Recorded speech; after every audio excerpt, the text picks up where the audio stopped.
반갑습니다. 출근 중입니다. 이번 영상에서는 제가 지금 복용하고 있는 영양제에 관해서 하나씩 올려드리고 있는데 그 연장선이라고 보시면 됩니다. 이번 영상은 그 비타민 B 컴플렉스에 대한 부분입니다. 그러니까 비타민 B 복합 영양제라고 보시면 되죠. 제가 처음에는 이 비타민 B군을 따로 복용하진 않았었습니다. 유산균하고 이제 비타민 C는 메가도스를 한다고 지난 영상에서 제가 남겼었죠. 그리고 이제 이제 오메가 C나 이런 혈관 건강에 관한 쪽으로 좀 치중해서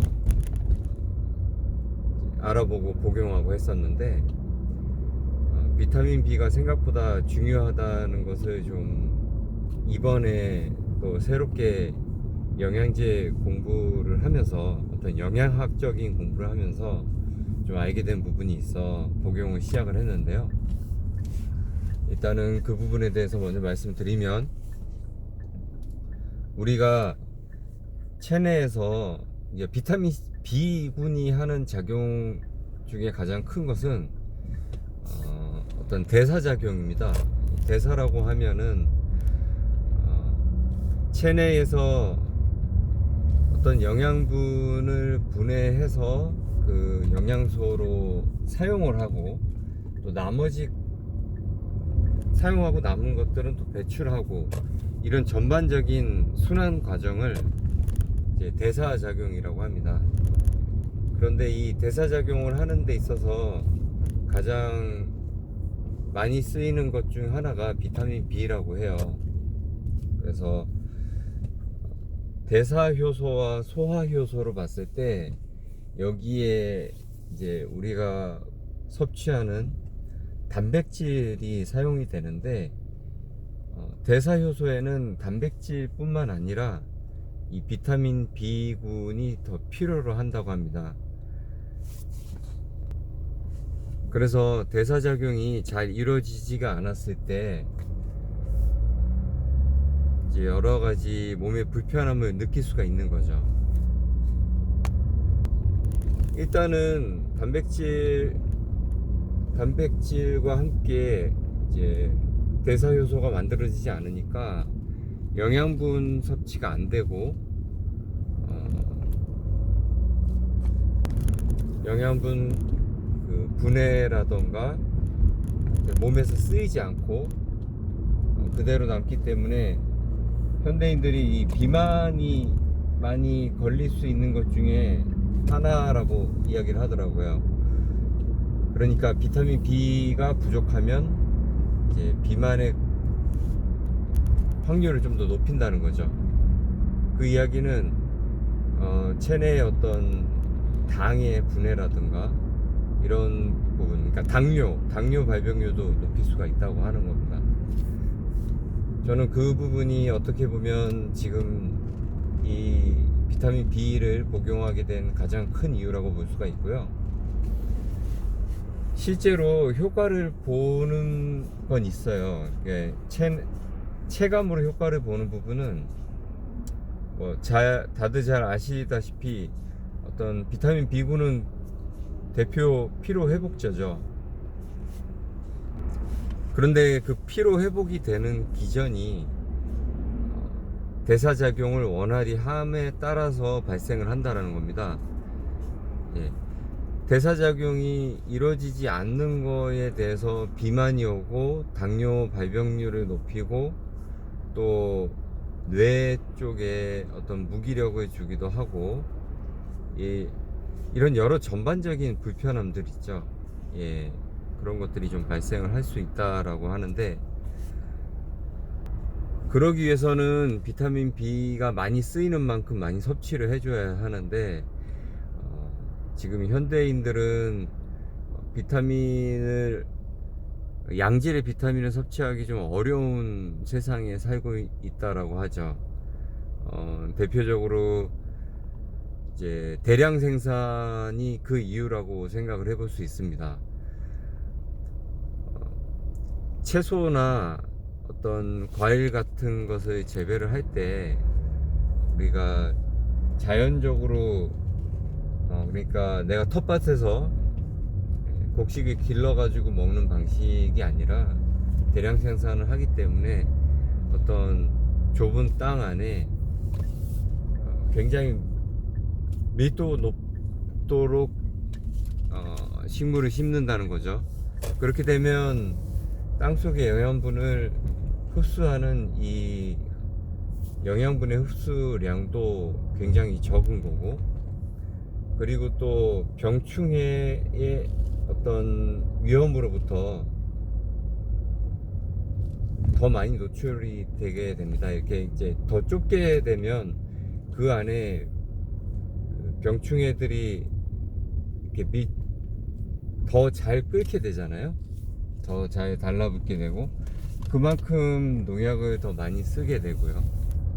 이런 악순환의 반복으로 우리가 양질의 비타민을 섭취하기가 좀 어려운 그런 환경 속에 살고 있다고 해도 과언이 아닙니다.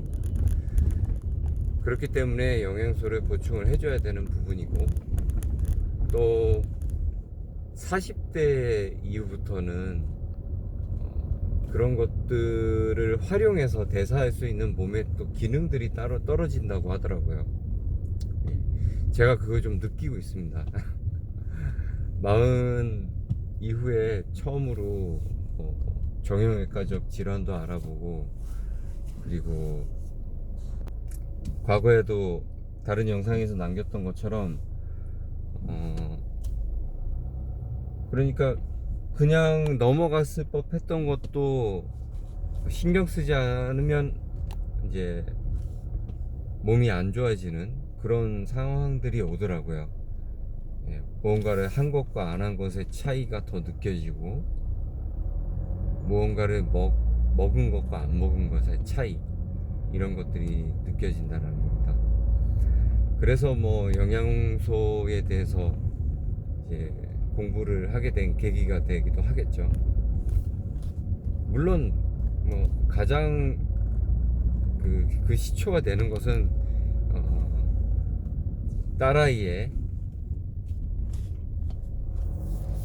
독한 방귀 냄새가 그 시초긴 한데, 네, 아무튼 이런 비타민 B를 제가 지금 복용을 하고 있습니다. 복용을 하고 있고요. 예전에 라이프 익스텐션인가요? 라이프 익스텐션 투퍼데이라는 제품을 복용을 했었는데, 대표적인 고함량 비타민 B군입니다. 그런데 저는 이걸 먹으면 위장장애가 좀 심하더라고요. 그러니까 구체적으로 이야기하면 트림이 나오고 소화불량 뭐 이런 느낌, 그런 것들이 좀 느껴져서 고함량 제품을 먹지는 않고요. 적당한 배분으로 복용을 하고 있습니다. 또 비타민 B가 이 수용성이기 때문에 공복에 먹어도 좋다라는 이야기가 있는데요. 제 생각에는 공복에 먹으면 소화불량에 어떤 부작용들이 있으니까, 모든 약들이 그렇습니다. 그러니까 뭐 영양제를 포함해서요. 영양제는 보통 약이라고 하기보다는 식품, 건강보조 식품이라고 얘기하기를 하는데, 그런 것들도 어차피 이 정제된 거잖아요. 그러니까 어떤 공장에서 모양을 내기 위해서 기름을 섞어서 이렇게 정제된 거기 때문에 대부분 위장장애의 어떤 부작용을 갖고 있는데, 이건 같이 음식물을 복용하고 공복 상태에서 먹지 않으면 해소는 됩니다. 그래서 저는 이제 비타민 B군은 또 역시 식사 중에 또는 식사 후에 복용을 하고 있고요. 자, 이게 내가 그러면 실제로 효과를 본 게 어떤 것인가? 제가 영상을 남기는 것은 사실 이제 제가 직접 먹고 효과를 보고 이런 것에 사실은 말씀을 드리는 게 이제 제가 보통 영상을 찍는 이유인데, 비타민 B군은 확실히 그 뭐 이걸 먹으니까 어떤 게 좋았다 이런 게 잘 없어요. 그래가지고 그런데 돌아보면은 하나가 있는데 이게 비타민 B에 의한 건지 D에 의한 건지는 모르겠어요. 비타민 B나 D의 복용에 따라서 발생한 건데 어, 우리가 보통 이제 한참 앉았다가 일어났을 때 기립성 저혈압 같은 그런 빈혈 증세 같은 게 있잖아요.